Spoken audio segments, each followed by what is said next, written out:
Thank you so much. Holy shit, I haven't been behind a mic in 2 years. Thank you so much for signing me up behind you, Mike. Oh, that's right. That's not you. That's your dad. Yeah. You guys ever been through a breakup? You ever go through one of them terrible ones? I had this real intuition about women. I feel like almost a sixth sense. As soon as she smashed my guitar, I felt like maybe there was something she was unsatisfied with. And I was left out in Oregon. And I called her the next day. It was devastating. And I said, honey, can we talk? Can we have a conversation? Can you tell me what happened? And she told me the greatest line I've ever heard in my entire life. She said, Donnie, I smashed that guitar out of fear. Okay. Okay, well, here's a second follow-up. Can we talk in person, face-to-face, maybe discuss what's going on? She says, look, I'm somewhere safe. And I was relieved because, God forbid, she wander into a high school orchestra, maybe just tinkering with the ukulele in the corner, just like, are they coming? What? No, you don't smash a guitar out of fear. You don't do that. You make poor decisions and life goes on. Since we're talking about aquatic segues, I had another girlfriend when I came back from Oregon, and I reconnected with her. I just wanted to make sure everything was okay. And she had gotten into the drugs. Guys, the drugs. And I think you know what kind of drugs float around the Midwest. The rhymes with shmesh and schmetamines. And it was terrible. It was terrible to see. Couldn't understand anything. Couldn't understand a fucking word she was saying. But I started hearkening back to the beginning of our relationship. When we had this special moment, I tried to create a special moment. We were at the river looking at ducks, wherever the duck guy is. We were looking at ducks. Looking at them. And watching them. And I'm thinking to myself, I'm going to create a genuine moment. Look at those two ducks. I heard that like once they get together, like they mate for life. And I wonder where those two ducks met.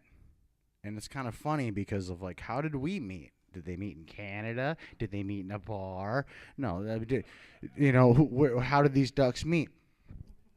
And as soon as I generated that special moment, have you guys ever seen waterfowl fuck hardcore?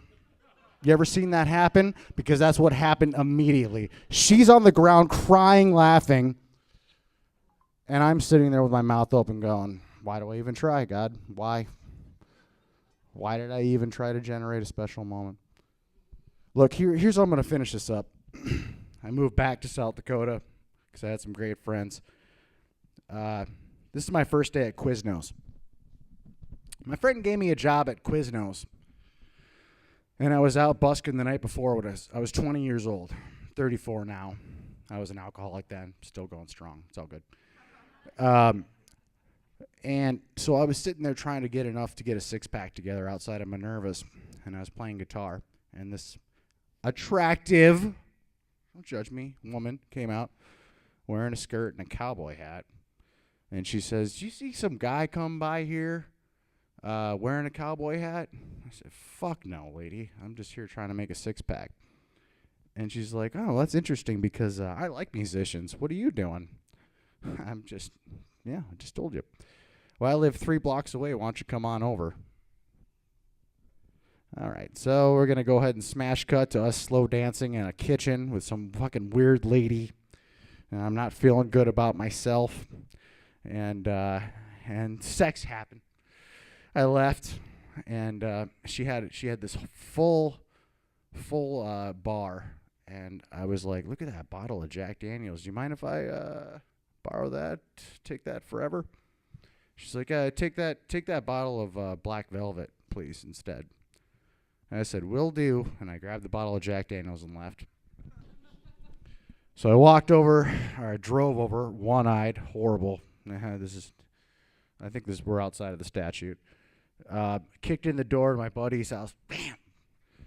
I just fucked a millionaire, and I don't know how old she is, and I got to crash out now. I think I ran on the curb and blew a tire out. So I went out there, and my bass player is looking at me like the asshole I am. And I'm trying to change the tire and couldn't do it. And here comes the rent-a-cops, our good friends, the security. They're just being nice guys. And they were like, what are you doing, man? What are you doing? And like a reasonable person, I jumped on the hood of my car and was like, fuck you. You don't give me ever a skateboard ticket again, motherfucker. Bring it on. And that worked out really well. The police showed up and they took me to jail. And I got out the next morning, and my good friend who gave me that job at Quiznos, I walked over there and I walked in the door and he's like, why do you look like shit, man? I don't want to talk about it. Bad things happen. He's like, go cut the bread. So I'm cutting the bread. And who shows up? The lady. The lady shows up, and she's not happy. She's not happy. She says, where's my bottle of Jack Daniels at, buddy? I said, it's in the trunk of my car. It's right around the corner at my drummer's house. I'll go and get it. I'll go get it right now. I'll be right back.